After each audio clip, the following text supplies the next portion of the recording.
महाराज ने बहुत ही गहराई से जो है श्लोक को समझाया है।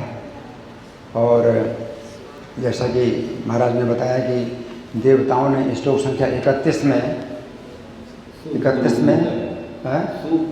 हाँ सुपुरुहूत है।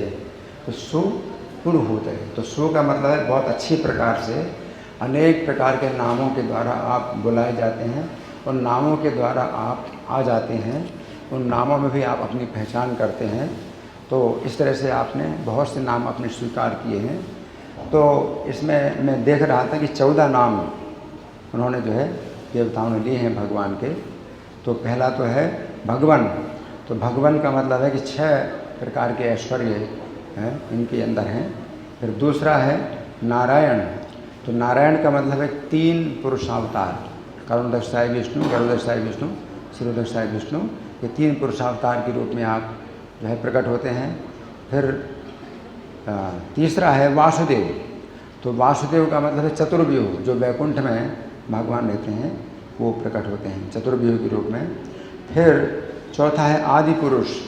तो आदि पुरुष का मतलब है कि सृष्टि के जो है तो सबसे पहले व्यक्ति हैं वो आदि पुरुष हैं, आप हैं। फिर 5वें महापुरुष। तो आदि पुरुष तो हैं लेकिन क्या विशेषता है, महान भी हैं, सबसे महान भी हैं। लोग मायावादी सोचते हैं कि आदि पुरुष तो हैं, पहले आदि थे फिर समाप्त हो गए, ख़त्म हो गए, उनसे सृष्टि जब निकली तो वो ख़त्म हो गए।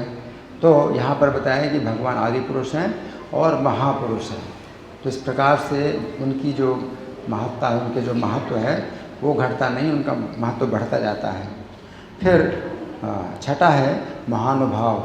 तो महापुरुष भगवान महान तो हैं लेकिन उनका अनुभाव, उनकी जो भावना है वो भी महान है।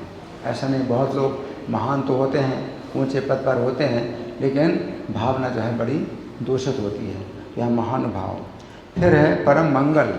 तो परम मंगल का मतलब इस भौतिक संसार में भी अनेक प्रकार के मंगल होते हैं, तो उनके नाम से हमारे अमंगल दूर होते हैं। फिर 8वां है परम कल्याण।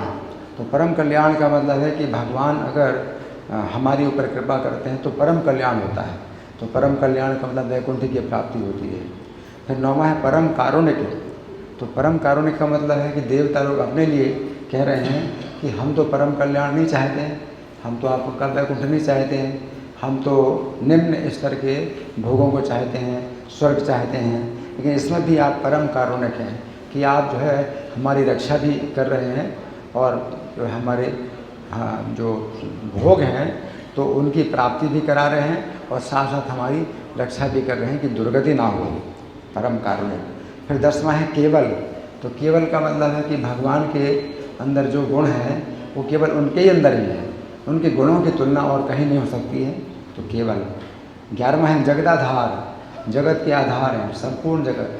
हर कोई विश्व प्रश्न करे कि संपूर्ण जगत किस पर आधारित है, क्योंकि कैसे जो है पूरी जगत की रक्षा हो रही है।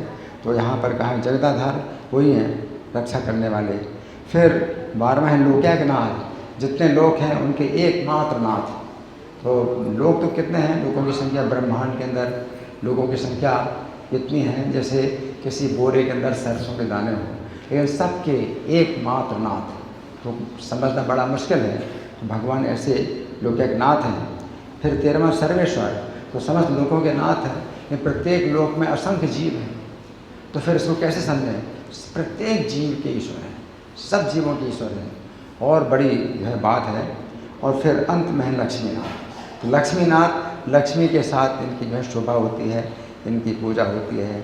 राधा रानी के साथ कृष्ण की पूजा होती है, लक्ष्मी नरसिंह है या सीताराम है। तो इस रूप में जो है इनकी सबसे श्रेष्ठ आराधना होती है। तो 14वां अंतिम जो नाम है ये लक्ष्मीनाथ है। तो इसका मतलब है कि चाहे हम राधा पार्थसारथी की पूजा करें, लक्ष्मी नारायण, सीताराम, तो इस रूप में जो है भगवान सबसे ज़्यादा आराधित होते हैं। इस प्रकार से 14 प्रकार के नामों का जो है देवता लोग प्रयोग कर रहे हैं। हरे कृष्णा।